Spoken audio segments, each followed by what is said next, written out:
You're sitting at work and out of nowhere, you have the thought of, I should exercise. I want to get in shape.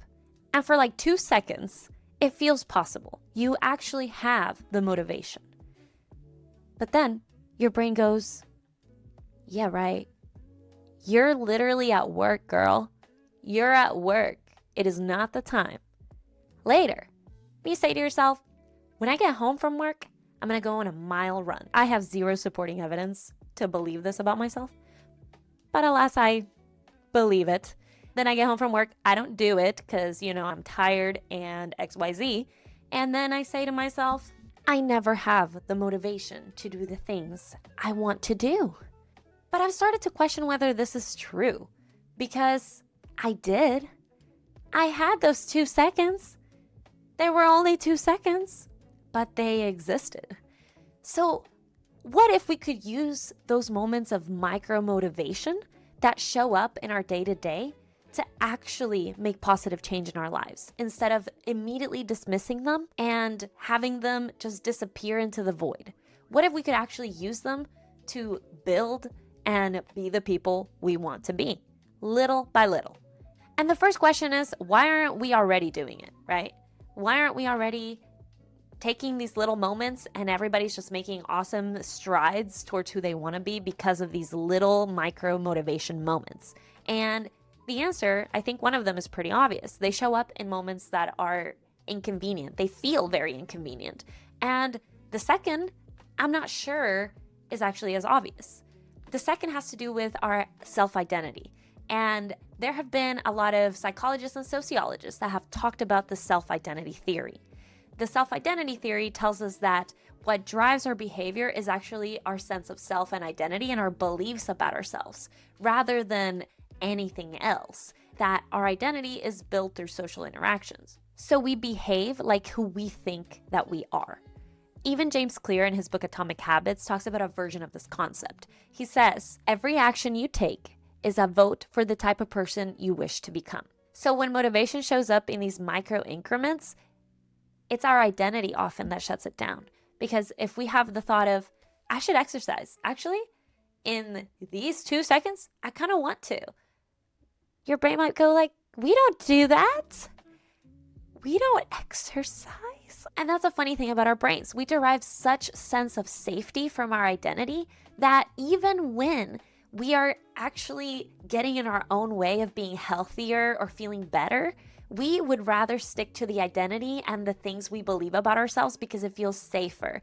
It feels safer in an evolutionary standpoint, in a survival standpoint, to be like, I don't want to run the risk of not knowing who I am. So you'd rather stick to, I'm a person who doesn't work out, even though in this one moment, running was kind of fun. So what do we do to use these moments for our advantage, right? The first step is actually just knowing the identities we have that keep us from doing things. When are the times that you've had these micro motivations and then it's been stopped, not by inconvenient timing, but it's been stopped by, I'm just not like that? And what would it look like if we actually told ourselves, I'm a person who seeks to move when I can. I'm a person who seeks activity when I'm able to. I take my free moments to do things that are active, right? And that's a very different set of identity. And that's a very different way to go about building a habit, because often we go about building habits as in 3 times a week, I'm going to show up to the gym at 6 a.m.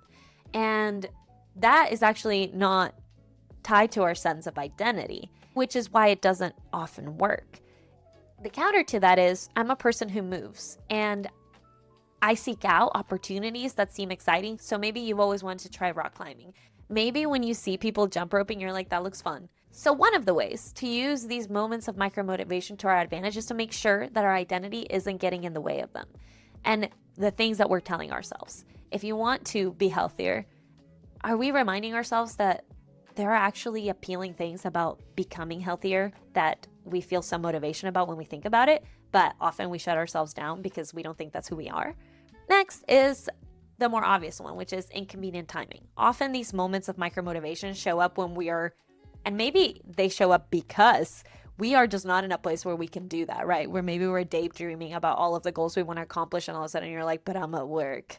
So if that's the case, then I actually want to challenge that a little bit, because most of the time, if the thought pops into your head of, I want to be fit and I want to work out, and you're at work. So right now I can't lift dumbbells. I don't have my dumbbells. Okay, but can you go on a walk?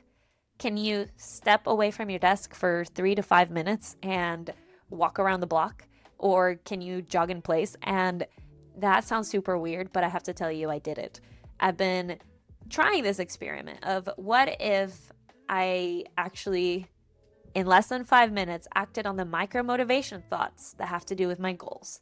And I had the thought of, it sounds great to exercise. And then I said, could I actually do something in the next 5 minutes? And the answer was, I could jog in place. And it actually, it got my blood pumping. And I did. Stepped away from my desk right next to it and started jogging for 5 minutes. And that's all I did. And it gave me a sense of accomplishment, to be honest. It was like, okay, I did something. And often we do have the option. We often have the option of doing this. And it's awesome.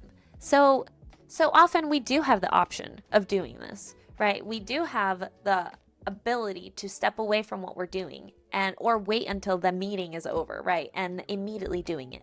So this way of hacking our brains is actually to do the smallest possible action as soon as possible. Whether that is one short walk, that is actually allowing us to build those habits that we want to build.